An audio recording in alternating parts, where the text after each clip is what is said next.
For our industry analysis, we chose to do the ocean and coastal transportation industry. I'm Storelee. I'm Kyle McQuay. I'm Tyler Rogers. And I'm Jeff Farrier. This industry provides deep sea, Great Lakes, and St. Lawrence Seaway transportation. The dollar volume is $28.3 billion, and the NAICS code is 48311. The major companies in this industry are Carnival, Royal Caribbean, Crowley Maritime, and Horizon. The products and services are deep sea passenger, deep sea freight, Great Lakes freight, towing, and coastal freight.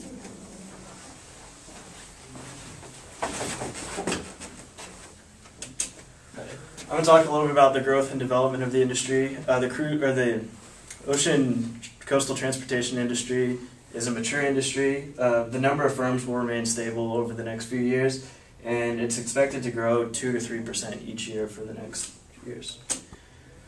There's 7 new ships that are due to launch in 2012. Each of these ships carry crews from 500 to 1,000, so it's going to create about 7,000 jobs within just the cruising part of the industry. The reasons for growth are a maturing population. Older people are more likely to use cruise ships and things like that. There's an increased volume of freight due to the bounce back of the economy, and an increase in fuel prices increases revenue, which can also make it look a little bit inflated because it might not actually increase profits.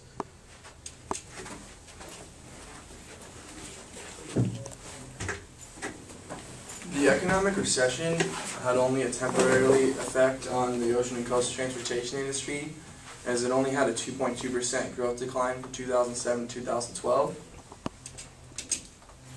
The United States is very strict on its rules and regulations for dumping of materials into the ocean, and it outlaws dumping of any materials which are harmful to the environment into the ocean.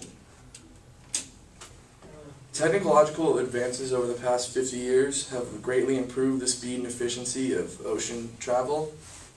And this chart right here shows how much more efficient shipping by ocean is than by shipping by rail, truck, or air. Some social and demographic factors which are affecting this industry are society becoming more and more environmentally conscious, which may lead more people to use ocean transportation because it's the most efficient way. Also, the baby boomer generation is approaching retirement, and they are a very large generation of people, and as they approach retirement, they are more likely to go on vacations such as cruises.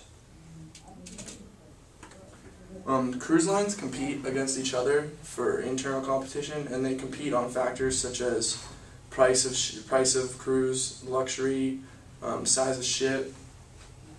Ocean freights face more external competition from railways, as well as trucks and air shipping.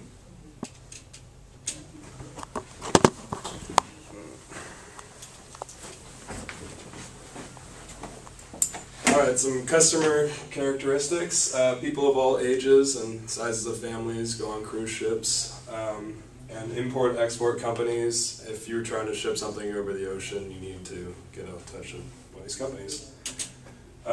Market segments include, for the cruise industry, specialty cruises, or like the mass transit, like first class or premium cruises.